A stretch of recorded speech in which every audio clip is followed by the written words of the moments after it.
É isso, gente. Com a negativa de prisão domiciliar, né, de Jair Bolsonaro, os filhos e também os apoiadores do ex-presidente foram às redes, logicamente, que atacar o ministro Alexandre de Moraes. A gente separou aqui alguns posts, tá? O primeiro deles que a gente vai trazer é de Carlos Bolsonaro, que renunciou à Câmara de Vereadores do Rio e se prepara para disputar o Senado por Santa Catarina. Olha aí o post do Carlos, diz o seguinte, olha: Moraes acaba de negar a prisão domiciliar de Bolsonaro, mesmo diante de todas as condições de saúde expostas nos últimos dias e precedentes apresentados pelos advogados do meu pai. Qualquer pessoa de bom senso sabe qual é a missão dada, que precisa ser cumprida e desde quando ela foi emitida pela primeira vez. Obviamente, temos aí o Carlos atacando, né? Eu acho que ele está concordando com o Moraes. Todo mundo sabe qual é a missão dada e ela está sendo cumprida. É exatamente isso. A missão dada é ficar na cadeia e ela está sendo cumprida. Obrigada, tchau.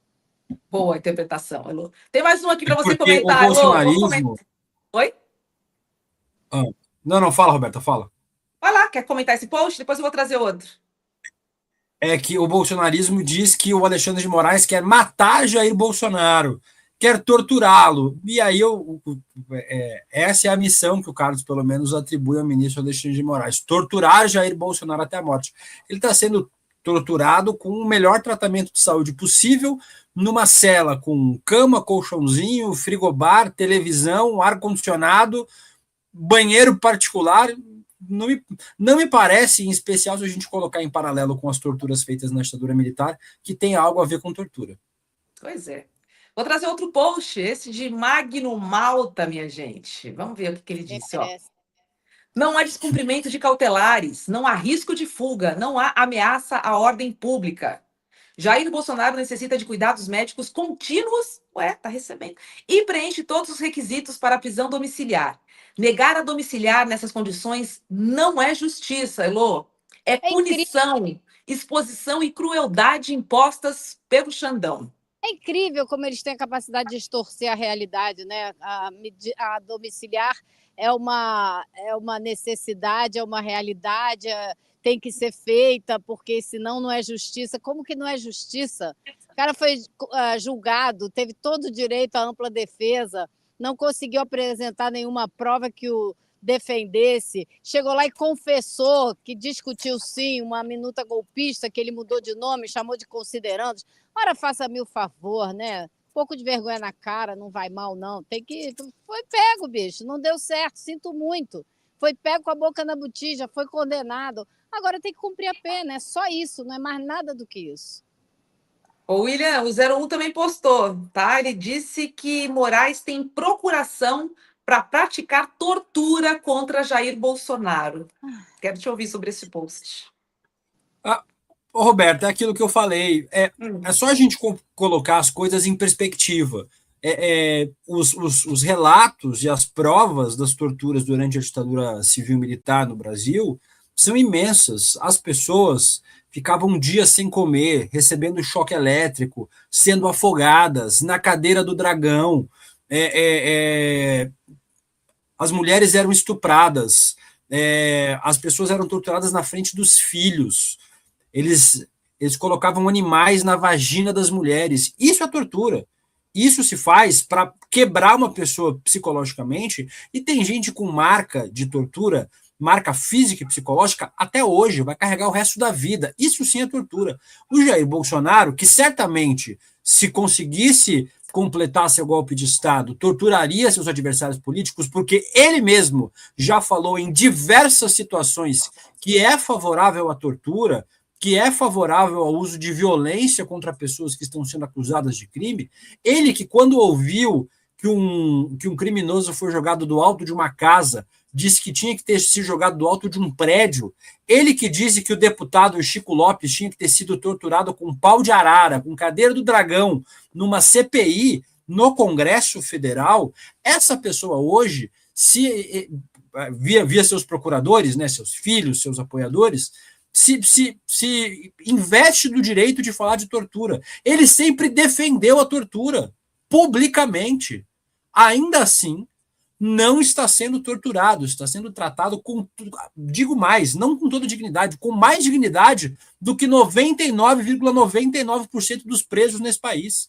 Enquanto tem preso hoje, Roberta, efetivamente sendo torturado, vivendo numa cela onde cabem 5 pessoas com 50, e vamos lembrar que o próprio Bolsonaro já falou, se tem 50, cabe 50, essa mesma pessoa hoje fala que é torturada quando tem gente sendo efetivamente torturada com direito humano violado no sistema penitenciário do Brasil hoje.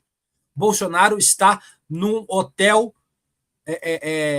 que muita gente paga para ficar. A qualidade da hospedagem do Jair Bolsonaro nesse momento na Polícia Federal. Mas é óbvio que para cumprir a narrativa do bolsonarismo, eles precisam dizer que o Bolsonaro está sendo torturado.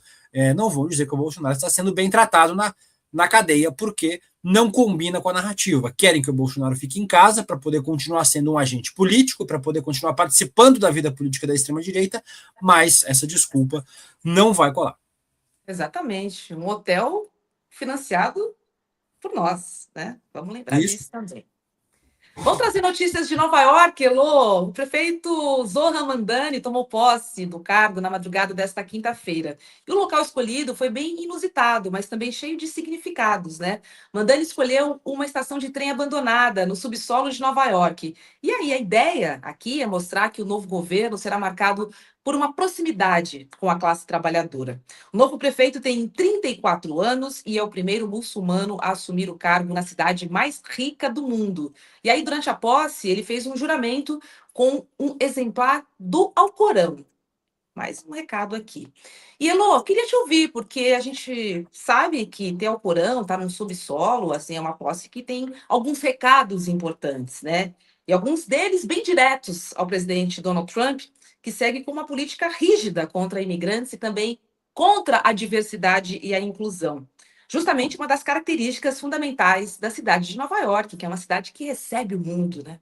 Exatamente, Roberta. Foram, na verdade, 2 momentos, né? Ele fez essa posse no subsolo, nessa estação de metrô, com a procuradora-geral do Estado, a Letícia James, porque ele tem que tomar posse com um representante do judiciário.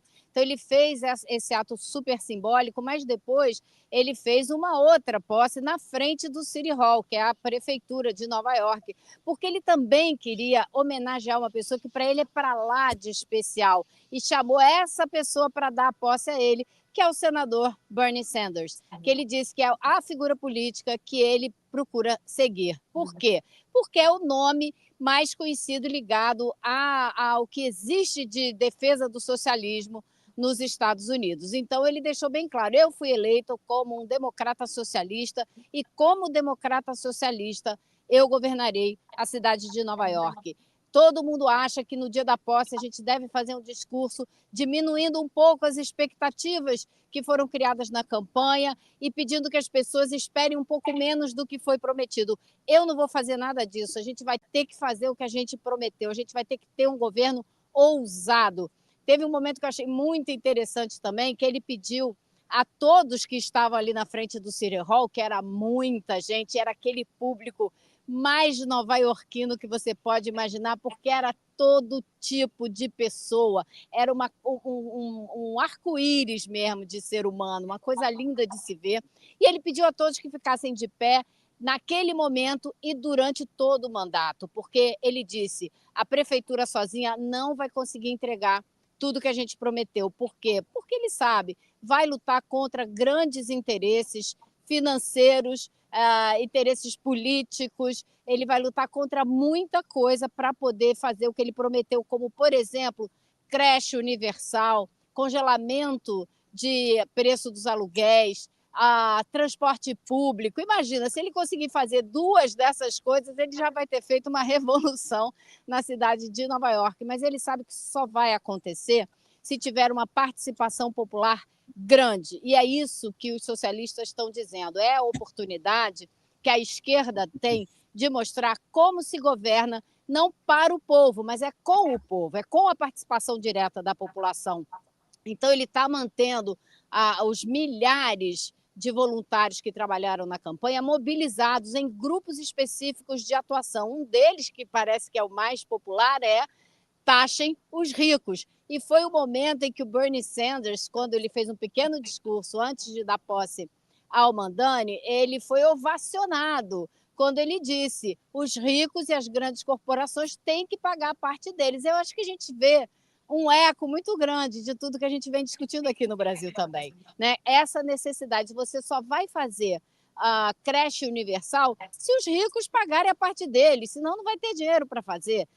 Só vai poder dar transporte público e gratuito para todo mundo como ele disse, com um metrô mais limpo, mais digno, porque é isso, o metrô de Nova York é maravilhoso, vai a todo lugar, funciona todos os dias da semana, 24 horas por dia, mas é imundo, cheio de ratazana que parece gato, é uma coisa impressionante. Então, isso também precisa mudar, porque é o povo trabalhador que usa o metrô e que precisa de ter um transporte digno. Então, foram assim momentos muito impressionantes, muito emocionantes nessa posse desse prefeito que se pretende realmente um divisor de águas na cidade de Nova York. Ele também deixou muito claro, ele falou em um momento, já perto do final do discurso dele, que a gente em Nova York, ele disse, né? Nós aqui em Nova York podemos dar um exemplo para a cidade, para o país e para o mundo, que é essa ideia de construir um governo que tenha efetivamente a participação popular e que tente fazer justiça, que tente democratizar a economia da cidade. Esse é o ponto central da campanha, da posse e desse governo que está começando agora. E olha, eu vou trazer um outro momento da posse, que foi quando o novo advogado público da cidade discursou e chegou a citar o Brasil. Vamos ver e eu volto com você, William. New year, a new term, I want to ask all of you to take an oath with me. Our neighbors, I know in Brazil, adopted this motto that I've tried to embody. I did hear it for Comptroller Lander, but I gotta give him his credit. That no one let go of anyone's hands, because if we're all connected, we can't lose anyone. Pois é. A Eu gente posso meio já trazer a abandonou, viu? tradução. Vou trazer a tradução para quem estiver só ouvindo, tá?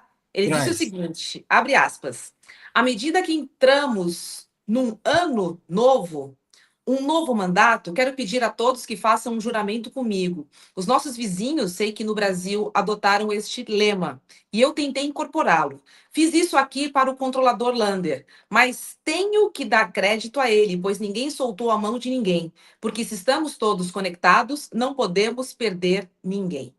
Ele pediu a todo mundo, inclusive, na hora que ele fez esse juramento, ele pediu a todo mundo para ficar de pé, quem pudesse, não se sentisse incomodado, desse a mão a quem estava do lado e falou, esse é o mote, ninguém solta a mão de ninguém, e é assim que a gente vai ter que governar. Foi muito bacana, porque todo mundo levantou, todo mundo deu as mãos e repetiu um juramento junto com ele. Então, é exatamente essa ideia de fazer com que todo mundo se sinta responsável pelo novo governo que está começando, porque não adianta você eleger, você tem que participar. E eles querem criar comitês de bairro para discutir as questões mais prementes da sociedade nova-iorquina, para levar para a prefeitura. A gente não sabe, na hora que um governo começa, como ele vai se desenrolar. Porém, é muito promissor o que a gente está vendo hoje em Nova York, né, Will? É demais, Elô. Só avisar o advogado que a gente já não está mais usando esse lema, não. Já está soltando a mão de um monte de gente, seguramos muito tempo, um monte de mão. Eu já soltei um monte de mão aí nos últimos anos, mas para Nova York pode ser que funcione. Eu tenho, inclusive, dificuldade de comentar a política de Nova York depois da Elô, mas eu conversei com algumas pessoas lá de Nova York nos últimos meses sobre essa eleição do Zoran Mandani, e o que todas as pessoas me disseram é que Nova York é uma cidade difícil de governar, assim como São Paulo, né? Essas grandes megalópolis do mundo são muito difíceis de governar. Por isso que São Paulo, por exemplo, nunca reelegeu um prefeito, né? Que foi eleito para o mandato e reeleito para o próprio mandato. São cidades difíceis de governar, e Nova York é uma dessas cidades, e tem uma burocracia muito grande, e é uma burocracia difícil de se governar. Apesar disso, as expectativas são muito positivas em relação ao governo do Mandani, que tem aí a possibilidade de fazer um governo extremamente popular, não popular com as pessoas, mas popular com a participação das pessoas, como Elô muito bem ressaltou para a gente. É uma oportunidade realmente de ouro para fazer um grande mandato, em especial porque será um mandato em contradição ao mandato de Donald Trump na presidência da República.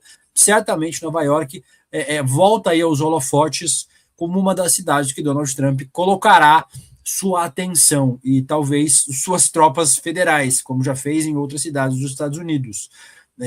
Vamos acompanhar de perto aí esse mandato do Zoran Mandani, que parece ser um grande nome da política dos Estados Unidos para os próximos anos. Esse é o evento político mais importante dos Estados Unidos, sem dúvida, né, nessa década, porque é uma possibilidade de mudança como o país não vê e não viu, eu não sei nem precisar quando, acho que desde o FDR, né, que fez todos os projetos sociais que existem hoje, toda a rede de apoio que existe hoje.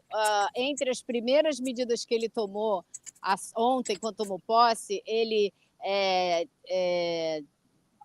desfez algumas decisões, né, do governo anterior, e entre elas ele acabou com as proibições que existiam para o movimento BDS, aquele movimento de boicote, desinvestimento e sanções contra políticas do Estado de Israel. Era proibido por lei em Nova York você participar desse movimento. Ele acabou com essa proibição. E ele também acabou com a necessidade de adotar a definição de antissemitismo do International Holocaust Remembrance, que mistura sionismo com antissemitismo, então você não pode nem ser contra o Estado de Israel, porque você já está sendo antissemita na visão deles. Então, ele também acabou com isso, na cidade de maior presença da comunidade judaica do país. Então, não é pouca coisa. Ele disse que será um governo ousado e a gente já viu logo no primeiro dia que com certeza será. Vai ser um embate interessante da gente acompanhar aqui, Mandani e Donald Trump. Vamos ver, já temos aí um norte, né, do que serão as notícias internacionais para além de Donald Trump, mas alguém ali confrontando ele. Muito bom. Heloísa Vilela, obrigada, viu? E de novo, seguimos juntas, porque 2026 será daqueles. Será, com certeza. Até segunda-feira, pessoal. Beijo, Lu. Feliz ano novo novamente. É isso, segunda voltamos para o estúdio, né, William? Acabou a mamata. Roberta, particularmente eu não gosto muito de fazer de casa por motivos de internet cai, gatos passam e coisas acontecem. Gente passa pelada atrás, né? Como aconteceu com o Guga Noblar, com o pai dele passando de sunga ano passado atrás. Mas por isso eu gosto de fazer no friozinho do estúdio. Mas segunda-feira estaremos de volta.